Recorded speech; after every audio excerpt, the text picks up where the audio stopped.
السلام عليكم ورحمة الله وبركاته. تحياتي لكل الناس الحلوة اللي بتتفرج عليا من مصر ومن بره مصر. بجد بشكركم من قلبي على دعمكم ومتابعتكم، ووجودكم معايا شرف كبير ليا. النهاردة هكلمكم بخصوص تمرين العجلة، وهتستفاد النهاردة بالفيديو ده، يعني هتستفاد. يا صديقي تعال نتكلم شوية عن تمرين العجلة. في ناس فاكرة ان العجلة بتخليك تطول. لا يا صديقي، الموضوع مش كده خالص. العجلة اصلا هدفها الاساسي انها بتقوي عضلات ظهرك، وخصوصا العضلات العريضة اللي بتدي شكل ظهرك واسع وجميل جدا. العجلة من اقوى التمرينات اللي بتشتغل على الظهر وكمان الدراعين، وبتدي شكل رياضي وعضلات مشدودة.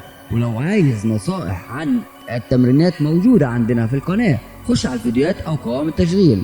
حاول دايما تلعب العجلة صح وبهدوء، وما تخليش جسمك يروح يمين وشمال، وخليك طالع نازل بتحكم عشان تستفاد كويس.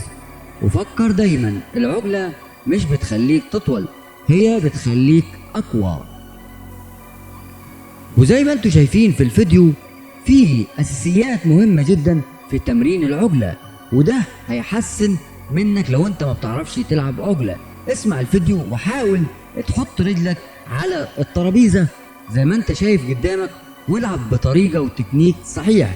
في معظم تمرينات موجودة عن النهاردة في الفيديو وأداء عالي. حاول تخلي رجلك على الأرض عشان تستفاد وتطلع وتنزل بهدوء، وده أساسيات هيخليك تلعب عجلة صحيحة.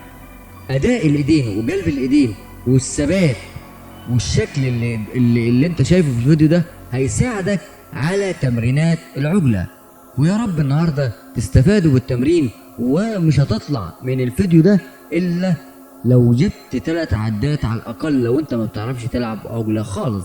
وقبل ما اختم الفيديو، لو عجبك الفيديو ما تنساش تعمل لايك وتشترك في القناة عشان كل حاجة تفيدك.